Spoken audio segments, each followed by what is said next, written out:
Yun ho, gusto nyo ba ng white sand at napakalinis na tubig dagat? Nandito kami ngayon sa Patar White Beach. Sobrang ganda ng tubig dito, grabe, parang swimming pool. Ito nga pala yung bahay na nirent namin. Beachfront na rin siya kaya napakaganda.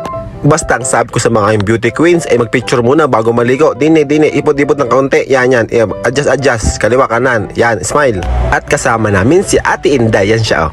Sa dami pwedeng makita sa dagat. Ari pang si beauty queen number 3. Ari pang binibigay sa akin. Tapos na ako dyan, anak. Pass. Aring si Ate Inday ay gusto kasama sa vlog. Nung nulapitan ko naman ay ayaw naman. Siyempre si Miss Universe magbebetting sa champ pero di naman lulubog. Dulo na nga pala ng Pangasinan ang Bolinao. Kaya napakaganda ng lugar na to. Napakaganda ng dagat. Solong-solo namin.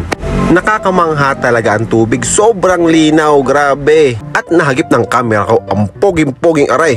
Ay si Bayo pala yun. Tapos may nakita ko din ay lumulutang na tae.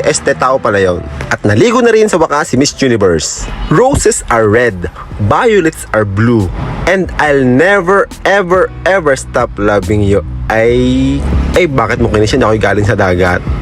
Maalat ga? Ay maalat ata nga. Salamat mahal sa pagsama sa dagat. Di natikman mo ang dagat ngayon. Siya kami uuwi lang, magbayad ka na. Kahapon sa health, kinsa ngayon sa travel, di kayo ayaw. Salamat sa pagsama sa amin din. Ge.